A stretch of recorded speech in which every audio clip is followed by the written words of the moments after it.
I think he need more balance from up and down. You have upper body good.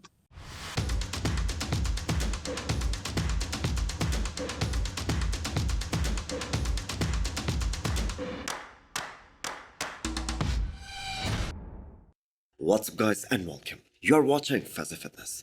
Let's start this video with Gudvito's latest physique update, who is now less than 20 years old. And this is gonna be his open bodybuilding pro debut. And the show is Arnold Classic South America, or otherwise known as Arnold Brazil. So the last time we saw Gudvito on the bodybuilding stage, that was back in 2022, when he won his IFBB Pro card. And that physique, I have to say, wasn't gonna be competitive enough against the pros if he decided to step on stage right after turning pro.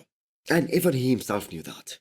And the thing was, he needed a lot of work, especially on his back. And not just only on his back. He needed to get bigger overall. But we are now in 2024 and Vito has been working with a great coach like Krizo for almost 2 years now. So we are all expecting some drastic improvements in his physique. And that too in every single aspect of bodybuilding. So the one mandatory that Gudvito posts very frequently, and you guys all know that is his front double biceps. Now we do not exactly know how this pose is gonna look when he is standing next to guys like Rafael Brandao or Carlos Thomas Jr. or Tonio Burton. But all by himself, his front double biceps seems like one of the best out there. One of the best in the bodybuilding world right now. So Gudvito has been a guy who was famous in the bodybuilding world, even before turning pro. Even before switching to the IFBB Pro League. And the reason was his tremendous overall development, especially his quads that too at such a young age. So hopefully everything goes well for him in these last few weeks. Because we were this close to watching his pro debut last year, and that was gonna be at the European Tour, more specifically at Italy Pro. But he had to sit out of the show because of some visa problems. So Arnold Classic Brazil is just gonna be the start for Gudvito. The next show for him is gonna be Detroit Pro. So let's just hope that he can live up to the hype, because all the bodybuilding media has been talking about this guy for almost 2 years now. So it's his time to deliver now. The latest update of the reigning New York Pro champion Tonio Burton will certainly turn some heads. I have to say, this has to be one of the best backs in the IFBB Pro League right now. He is so damn complete. It looks bigger and better than last year. So this is 20 days out of his first show of the season, which is also gonna be Arnold Brazil. So Tonio Burton is a guy who was originally a 212 competitor, but so were Gudvito and Derek Lunsford as well. And just look where those guys are now. So can Tonio Burton be the next big thing in the men's open bodybuilding from the 212 class? In my personal opinion, the answer to that question is yes. He has all the tools to beat some very big names in the men's open bodybuilding. Especially if he continues to do what's working for him so well, ever since he transitioned into the men's open. And this is gonna be his first test, because he's gonna have a chance to stand next to Rafael Brandao in just 20 more days now. And realistically speaking, he is actually the biggest threat to Brandao at the Arnold Brazil.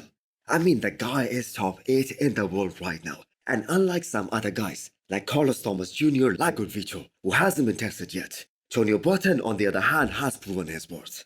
So Tonio had a great year in 2023. He won the New York Pro. He was second place at Cali Pro, which was kinda controversial. And then placing 8th at the Olympia, beating guys 50 plus pounds heavier than him. Beating guys like Regan Grimes, like Hassan Mustafa, like Charles Griffin. And the more we see guys like Gudvito and Derek Lunsford dominating the sport, the more we realize that the weight does not mean anything. So do let me know what you guys think. Can Tonio Burton be the next Dexter Jackson? The Arnold Brazil is gonna be one hell of a show, and Tonio Burton is ready to bring his A game. Justin Rodriguez has just confirmed that he is doing Detroit Pro next, which is gonna be in 4 weeks time now. So this update marks 4 weeks out. So the Arnold Classic did not go the way he expected. He did not make top 7, and as fans we aren't really sure that this is just a peaking thing for him now. So his current coach Abdullah stated that Justin is now in his 40s. And he needs more legs to be competitive against such a high level of competition. And considering his age, it is gonna be extremely difficult for him to bring up a body part. And I'm gonna go as far as saying that it is gonna be next to impossible at this point. Because the legs are the first things to go.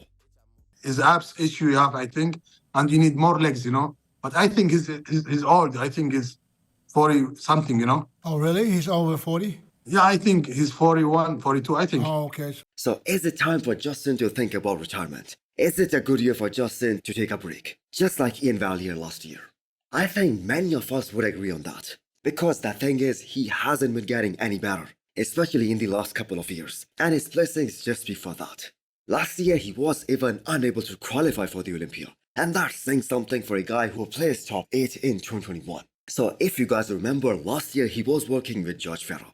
So he has worked with a bunch of different gurus now, but he is unable to get those desired results.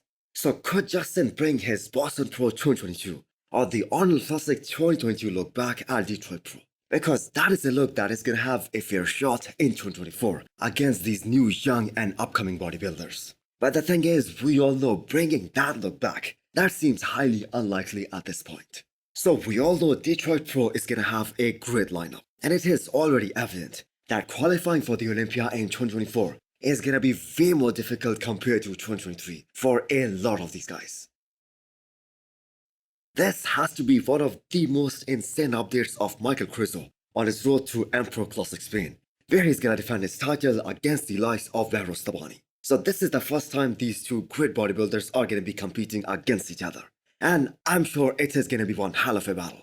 So Michal Krizo is one of the most muscular guys in the men's open bodybuilding at the moment. And I am so glad he did not listen to the people who told him to stop training his arms. And their reasoning for saying this was that they are getting too big and growing them even more will create more of an imbalance. But I am so glad that he did not listen to these people, because Krizo's arms are what makes him so damn special. The fans love the freak factor, and Krizo is one of the freakiest guys out there. The kind of freak factor that he brings to the stage that matches the likes of Nick Walker. So the judges really rewarded his Olympia look by placing him top 7 in the world, just behind Hunter Labrada. And Michal Krizo looked better in Prague, where he had a nice combination of fullness and conditioning. He looked much more freaky at Prague Pro. He was clearly in the second place behind Samson Dauda. And the reason he looked more freaky was because he was more fuller, he was more bubbly. His muscles were popping a lot more compared to the Olympia, where a lot of people had this comment that he kinda lost his freak factor. So, Michal's first mission will be winning Empro Classic Spain. Now, which I have to say isn't gonna be that easy, with Behrouz Tabani in there. Because we have seen that Behrouz Tabani is a conditioning freak, and the kind of muscle maturity and the quality that he brings, that is on par with a guy like Hadi Chauhan. So this is gonna be one hell of a battle. Now, there are plenty of other shows to get your Olympia qualification, and both these guys, Michal Krizo and Behrouz Tabani, have the physique to get to the Olympia stage. So how high can Krizo place at his third Mr. Olympia? So far, his trend has been all positive in the last 2 years. He placed 12th at his Olympia debut, and then he went from 12th to 7th in just 1 year. Well, let's just not ignore the fact that there are some big names who were missing from the Olympia stage last year. And this year's Olympia lineup, it's gonna be a lot more competitive than 2023. So this is the year where Krizo will be tested. This is the year where he's gonna have to prove his worth. So do let me know what you guys think. Can Krizo move up from 7th place? And more important than that, can Michal Krizo hold off Behrouz Tabani? Or will we see the repeat of Romania Pro, where Behrouz was able to beat Nathan Diesha as well, and he was really damn close to Samson Dauda. Also, hit the thumbs up button if you liked the video, and smash the subscribe button if you wanna come back for more. Thanks for watching.